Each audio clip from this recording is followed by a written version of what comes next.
when root chakra is out of balance, the kind of thing that happens for us to uproot means that we're not feeling safe somewhere. So it can be something like if we were living in fear for an amount of time, our first chakra becomes really out of balance. So we'll be in the world, but not really in the world. We'll feel as if we don't quite have our place in the world. We can feel quite lost. We can feel quite disconnected. It's like we can see everything.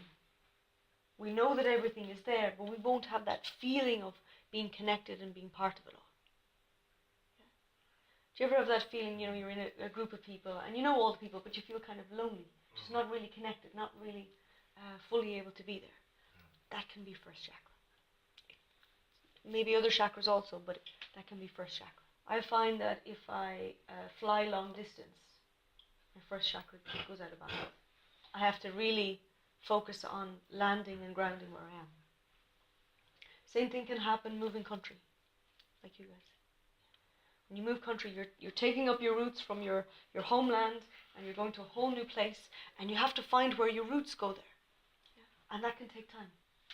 Certainly doesn't happen overnight. Same can happen moving house. We're uprooting, and then we're finding our new place where we put down our roots, so that we can start to feel safe again. So it's a very clever system when you think about it.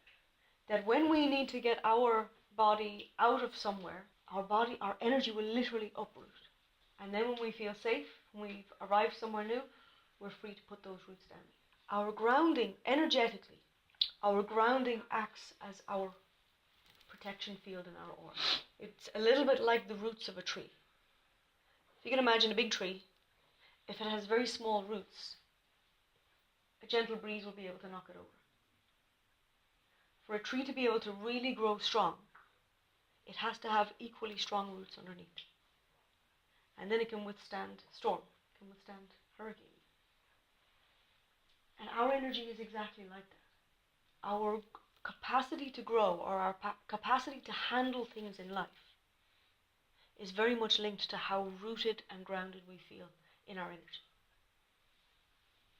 So it's one of the easiest ways, if you want to grow your energy, if you want to grow your capacity to be able to handle life, if you want to grow your tolerance for things, like tolerance for career or whatever it happens to be, growing very, very strong roots is key to that. We can do a lot of work on the upper chakras. People love working on upper chakras because it gives you a really nice feeling.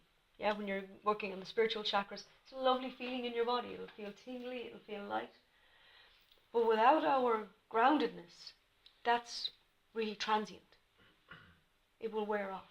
When we're rooted and grounded, we can actually start to cultivate a flow of connection in that energy that's continually flowing through. So it's not like you get a top up of this energy like when you meditate and then it wears off during the day or during the week.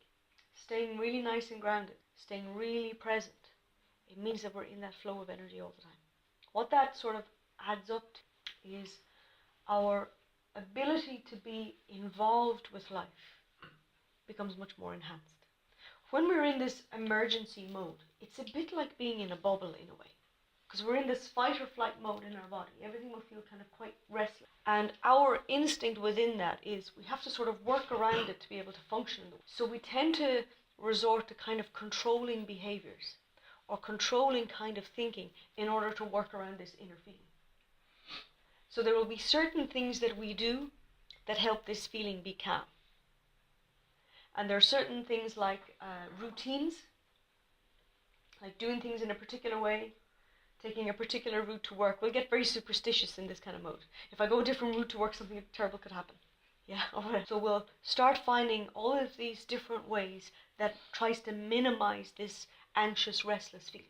Whereas our real solution, or our more durable solution, is actually just to let the whole system reset, relax, recharge. We become grounded, and then we're able to respond to whatever happens. So our involvement with what's going on around us starts to expand, and then we're free to respond. So no matter what shows up, whether it's pleasant or unpleasant, we can respond to that, and we'll feel quite a freedom to respond to that. We won't get attached to things being in a certain way. You know, I see people getting really upset if there's a last minute change in plan. That's all part of managing this kind of system. It's trying to manage feelings rather than being able to flow. So in being grounded, being present, there's much more of us that's freed up to be involved in, to actually be in the full experience of life. So you're not having your food and thinking about what work I have to do for the afternoon. You're actually just sitting and having your lunch or having coffee. And we have enough space to be able to just enjoy that. Our mind isn't really anywhere else. When we're in this alarm system switched on mode, our attention, it could be miles away. Our attention can be focused on, if we're in a coffee shop, can be focused on what's going on all around us. We're really easily distracted. The music, whoever walks in, the noise of everything. Because that alert status is always looking for what's the danger. When we're grounded, we feel solid. And it doesn't really matter what shows up, we feel like, yeah, I can handle that. So energetically, our grounding is our protection. It's very difficult for our aura to stay nice and strong and nice and safe without that grounding.